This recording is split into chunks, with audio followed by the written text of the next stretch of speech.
Dear student, first of all, very much good morning to all of you. आज की इस video को शुरू करने से पहले मैं आप सबको एक बार फिर रिक्वेस्ट कर रहा हूँ कि प्लीज़ मेरे इस चैनल को सब्सक्राइब कर लीजिए और बेल आइकन को प्रेस कर दीजिए। इसका फ़ायदा ये होगा कि आपको जब भी मैं कोई नई वीडियो यूट्यूब के ऊपर अपलोड करता हूँ तो आपको मेरी वीडियो की नोटिफिकेशन आ जाएगी और वेल इन टाइम आप मेरी उस वीडियो का बेनिफिट उठा सकोगे, जो आपके एग्ज़ाम में काफ़ी बेनिफिशियल रहेगी। चलिए ओके स्टूडेंट्स, इसके बाद हम स्टार्ट करते हैं अपना टॉपिक स्टाफिंग। हमने स्टाफिंग यूनिट को शुरू किया हुआ है और पिछली कुछ वीडियो में मैं स्टाफिंग का काफ़ी हद तक टॉपिक कवर कर चुका हूं। मैं आपको बता चुका हूं कि स्टाफिंग क्या होती है, स्टाफिंग का कॉन्सेप्ट्स क्या है, स्टाफिंग का प्रोसेस क्या है, इसकी मेरिट्स डिमेरिट्स क्या हैं। स्टाफिंग के अंदर जो एक स्टेप शुरू हुआ था रिक्रूटमेंट का, रिक्रूटमेंट क्या थी, उसके प्रोसेस क्या था। रिक्रूटमेंट के अंदर भी मैंने आपको जो टॉपिक शुरू किया हुआ था वो था सोर्स ऑफ रिक्रूटमेंट। रिक्रूटमेंट के टॉपिक के अंदर सोर्स ऑफ रिक्रूटमेंट के अंदर हम आपके साथ बात कर रहे थे internal source of recruitment and external source of recruitment. पिछली वीडियो के अंदर मैंने आपको इंटरनल सोर्स ऑफ रिक्रूटमेंट के बारे में बताया था कि हमारे पास बेसिकली 3 टाइप के सोर्स हैं। इंटरनल सोर्स ऑफ रिक्रूटमेंट के अंदर हमारे पास 3 तरह के सोर्स आते हैं। एक होता है प्रमोशन का, एक होता है ट्रांसफ़र का और एक होता है ले ऑफ का। आज की वीडियो में जो हम बात करेंगे वो करेंगे हम एक्सटर्नल सोर्स ऑफ रिक्रूटमेंट की, कि एक्सटर्नल सोर्स ऑफ रिक्रूटमेंट है क्या और हमारे पास कितने तरीके हैं एक्सटर्नल सोर्स ऑफ रिक्रूटमेंट के, जिसमें कि हम लोग अपने पास अपनी ज़रूरत के एम्प्लॉय को ढूंढ सकते हैं, अपनी रिक्वायरमेंट के एम्प्लॉयज़ को अपने पास ला सकते हैं। इनफैक्ट फर्स्ट ऑफ ऑल तो हम ये बात करते हैं कि एक्सटर्नल सोर्स है क्या।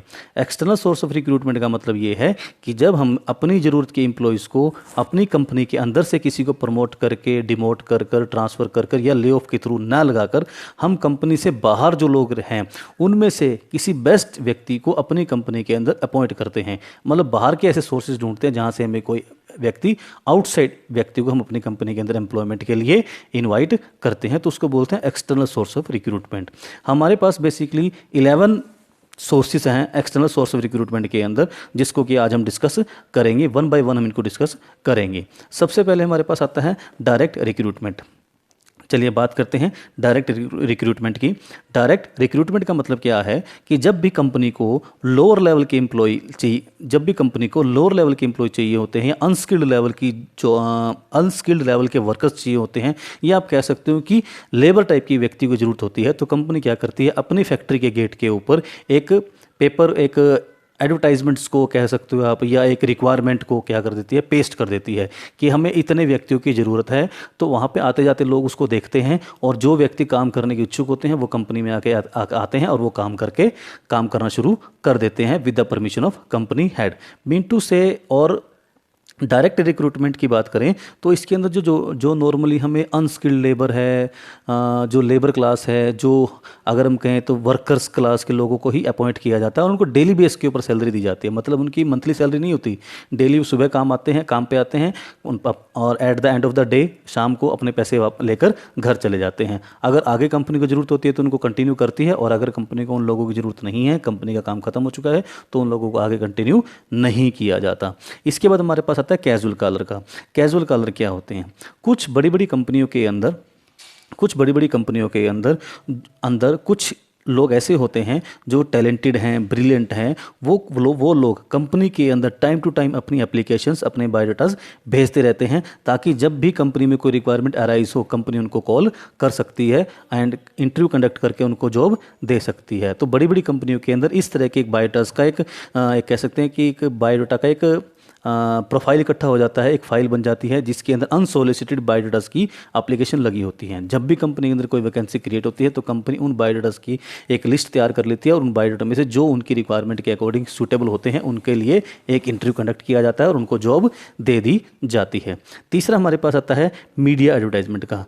प्रेजेंट के टाइम में जो आज नया सिनेरियो चल रहा है, इसके अंदर आजकल एक एडवर्टाइजमेंट का सिस्टम चल पड़ा है कि कंपनी को जब भी एम्प्लॉयज़ की ज़रूरत होती है तो कंपनी क्या करती है, एडवर्टाइजमेंट यूज़ करती है। एडवर्टाइजमेंट मतलब कंपनी अपनी जॉब की रिक्वायरमेंट के अकॉर्डिंग वैकेंसीज़ की इन्फॉर्मेशन कि इतनी वैकेंसी हमारे पास खाली पड़ी हैं, उसकी नेचर ऑफ जॉब ये है और उसके लिए हमें रिक्वायर्ड क्वालिफिकेशन क्या चाहिए, उसके ऊपर सैलरी क्या दी जाएगी, सिलेक्शन का प्रोसेस क्या होगा, इन सभी तरह की इन्फॉर्मेशन की एक एडवर्टाइजमेंट दी जाती है। कंपनी वो एडवर्टाइजमेंट्स डिफरेंट टाइप की न्यूज़पेपर्स में दे सकती है, एम्प्लॉयमेंट न्यूज़ में दे सकती है, टेलीविज़न में दे सकती है, मैगजीन में दे सकती है। डिफरेंट मीडिया यूज़ किया जा सकता है जहाँ से भी कंपनी को एम्प्लॉयज़ की एप्लीकेशन आने की चांसेस रहती है, या जिससे कि ज़्यादा से ज़्यादा लोगों तक वो इन्फॉर्मेशन पहुँच जाए।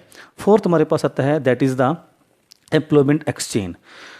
गवर्नमेंट ने अनएम्प्लॉयमेंट्स को कम करने के लिए आप कह सकते हो कि गवर्नमेंट ने एक एम्प्लॉयमेंट एक्सचेंज भी एस्टेब्लिश की हुई है in each district of the state. Her state की डिस्ट्रिक्ट वाइज, जैसे हरियाणा की अगर हम बात करें, करनाल, कुरुक्षेत्र, कैथल, यमुनानगर, पानीपत, सिरसा, हिसार, फरीदाबाद, गुड़गांव, हर जगह के अंदर, हर डिस्ट्रिक्ट के अंदर कंपनी ने गवर्नमेंट ने क्या किया हुआ है, एक एम्प्लॉयमेंट एक्सचेंज को एस्टेब्लिश किया हुआ है। अब ये इन एम्प्लॉयमेंट एक्सचेंज के अंदर जितने भी हमारे जो लोग हैं, जो अनएम्प्लॉयड लोग हैं, वो अपना बायोडाटा या अपनी इन्फॉर्मेशन वहाँ पर अपने आप को रजिस्टर्ड करवा कर अपनी इन्फॉर्मेशन वहाँ दे देते हैं।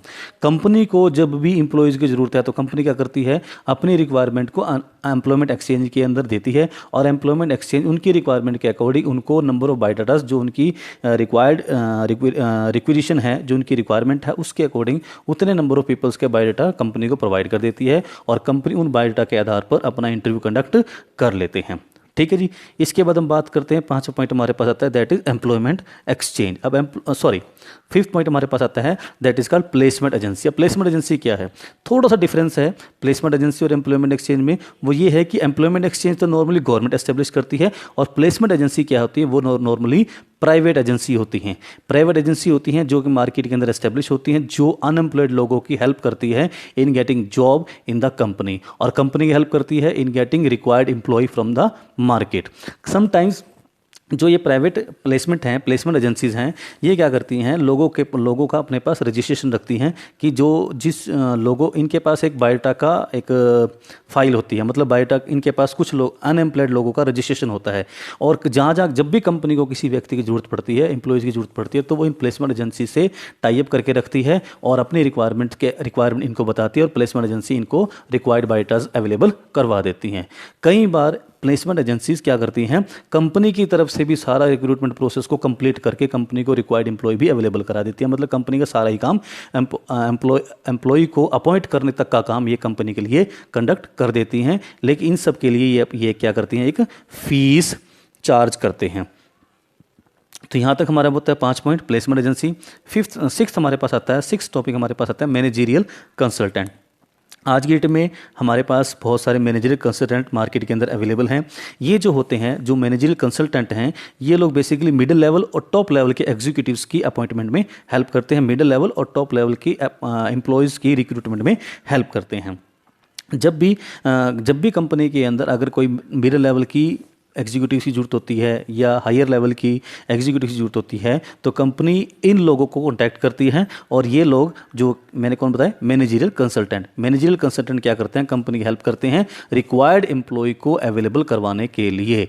इनके पास नॉर्मली बायोडाटास होते हैं लोगों के, और ये लोग क्या करते हैं, उन बायोडाटा को कंपनी को अवेलेबल करवा देते हैं, या समटाइम्स ये कंपनी की हेल्प भी करते हैं in the appointment of middle level and higher level executives. 7th point हमारे पास आता है that is called campus placement. Campus placement क्या है, कैंपस प्लेसमेंट के अंदर कैंपस रिक्रूटमेंट के अंदर क्या होता है, कंपनियों का एजुकेशनल इंस्टीट्यूशन से टाई अप होता है। फॉर एग्जाम्पल, मैं आपको एग्जाम्पल देता हूँ कि मान लो कंपनी को इंजीनियर अपॉइंट करने हैं, तो कंपनी क्या करती है, डायरेक्ट ऐसे इंस्टीट्यूशन, फॉर एग्जाम्पल बीटेक, जहाँ पे बीटेक करवाई जाती है बच्चों को, तो बीटेक वाले इंस्टीट्यूशन से कॉन्टैक्ट करती है, और जो स्टूडेंट्स वहाँ पर बीटेक के लास्ट ईयर के अंदर, या आप कह सकते हो लास्ट सेमेस्टर के अंदर अपीयर हो रहे हैं, उनका वहाँ पर जाकर एक टेस्ट कंडक्ट करती है या इंटरव्यू कंडक्ट करती है, और वहीं पर जाकर उनको क्या कर देती है, उनको जॉब ऑफर लेटर दे दिया जाता है। राइट, इस तरह से कंपनी इस तरह की जो रिक्रूटमेंट होती है उसको बोलते हैं कैंपस रिक्रूटमेंट। एजुकेशनल इंस्टीट्यूशंस के अंदर क्या होता है, एक प्लेसमेंट सेल होता है जो कंपनियों के साथ टाई अप करके रखता है, कंपनी उस प्लेसमेंट सेल के साथ टाई अप करके रखती है, जब भी कंपनी को रिक्वायरमेंट होती है वो उस प्लेसमेंट सेल से कॉन्टैक्ट कर लेती है। इसमें दोनों का ही फायदा है, कंपनीज को एक young blood and intelligent candidate, या आप कह सकते हो इंटेलिजेंट कैंडिडेट कैंपस या कॉलेज से मिल जाता है, और कॉलेज स्टूडेंट्स को ये फ़ायदा होता है कि उनकी एजुकेशन पूरी होने से पहले ही उनको एक जॉब ऑफर मिल जाती है कि जैसे उनकी क्वालिफिकेशन पूरी होगी वो जाके डायरेक्ट कंपनी के अंदर जॉब कर सकते हैं। 8th पॉइंट हमारे पास आता है रिकमेंडेशन ऑफ एम्प्लॉय। रिकमेंडेशंस का क्या मतलब है, रिकमेंडेशन मीन टू से सिफारिश। सम टाइम कंपनी जहाँ पर कंपनी अपने कंपनी का अपने एम्प्लॉयज़ के साथ बहुत अच्छा रिलेशनशिप है, तो सम टाइम कंपनी भी अपने एम्प्लॉयज़ की रिकमेंडेशन पर, अपने एम्प्लॉयज़ के कहने पर, अपने एम्प्लॉय की सिफारिश करने पर भी अपने कंपनी के अंदर जो रिक्वायरमेंट्स हैं उन सीटों के ऊपर उनके द्वारा रिकमेंडेड करे हुए अपने ओल्ड एम्प्लॉयज़ के रिकमेंडेड करे हुए लोगों को भी जॉब दे देती है। This is the cheapest source of recruitment. Next की बात करते हैं, 9 is labour contractor. Labour contractor क्या है? Labour contractor normally labour provide करने वाले लोग होते हैं। नॉर्मली जब भी एम्प्लॉयर को एक बल्क में लेबर की ज़रूरत पड़ती है तो वो किसी एक मार्केट में लेबर कॉन्ट्रैक्टर मिलते हैं, उस लेबर कॉन्ट्रैक्टर को बोला जाता है कि हमें आज 200 वर्कर की ज़रूरत है, 200 वर्कर्स की ज़रूरत है, 500 वर्कर्स की ज़रूरत है। तो ये लेबर कॉन्ट्रैक्टर के पास लेबर की बहुत बड़ी लिस्ट होती है जो उन लेबर को अवेलेबल करवा देती है इमीडिएटली विदाउट एनी डिले, मतलब ऑन द टाइम इमीडिएटली। जो कंपनी है उसको 500 व्यक्ति, 1000 व्यक्तियों की, 200 व्यक्तियों की, 300 व्यक्तियों की लेबर इमीडिएटली मिल जाती है। तो लेबर कॉन्ट्रैक्टर को जो यूज़ किया जाता है नॉर्मली वेरी प्लेटफॉर्म एरिया पे या वेरी लोअर लेवल के ऊपर जो लेबर्स की जरूरत होती है, अनस्किल्ड लेबर की जरूरत होती है, उसके लिए इसका इस्तेमाल किया जाता है। उसके बाद हमारे पास आता है टेलीकास्टिंग। जो टेलीकास्टिंग है आज की डेट में ये लेटेस्ट टेक्निक है। टेलीकास्टिंग का मतलब है कि सम टाइम कंपनी क्या करती है, अपनी रिक्वायरमेंट को, अपनी वैकेंसीज की डिटेल को वेरियस चैनल पर, टीवी के डिफरेंट टीवी के चैनल्स के ऊपर अपनी वेकेंट पोजीशंस को एडवर्टाइज करती है, रिक्वायरमेंट को बताती है और जिन लोगों की क्वालिफिकेशन से मैच करती है उनसे ये रिक्वेस्ट की जाती है कि आप हमारी कंपनी में आके जॉब के लिए अप्लाई करिए। Last point that is web publishing. Web publishing ये भी लेटेस्ट टेक्निक आई है। आज के टाइम जो है वो इंटरनेट का टाइम है। आज के इंटरनेट के टाइम के अंदर आज बहुत सारी ऐसी साइट्स बन चुकी हैं जहां पर कंपनी अपनी रिक्वायरमेंट को इंटरनेट के ऊपर पब्लिश करती है और जिनकी क्वालिफिकेशन उस रिक्वायरमेंट से मैच करती है उनको डायरेक्ट रिक्वेस्ट की जाती है, अपील करी जाती है कि आप हमारी कंपनी में आके अप्लाई करिए। जैसे कि अगर मैं आपको 2-3 साइट्स बताता हूँ, जैसे कि हमारे पास एक साइट चलती है www.naukri.com, www.jobstreet.com, जैसे इसी तरह www.clickjobs.com। ये इस तरह की कुछ साइट्स हैं जो इंटरनेट के ऊपर हमारे लिए काम करती हैं और कंपनीज का फ़ायदा करती हैं कि कंपनी को इस तरह यहाँ से भी अपने लिए एम्प्लॉय अवेलेबल हो सकते हैं। So these are the near about 11 external source of recruitment through which the company can recruit the new employ. At last, अब जो इसकी इवोल्यूशन है, इसकी जो मेरिट्स डिमेरिट्स हैं, उसके लिए मेरे एक नेक्स्ट वीडियो बनाएंगे, उसमें आपको बताएंगे कि एक्सटर्नल सोर्स का क्या फ़ायदे हैं और क्या नुकसान है, मतलब इवोल्यूशन उसके लास्ट में करेंगे नेक्स्ट वीडियो के अंदर। आज के लिए सिर्फ इतना ही। So at last I thanks to all of you. Thank you.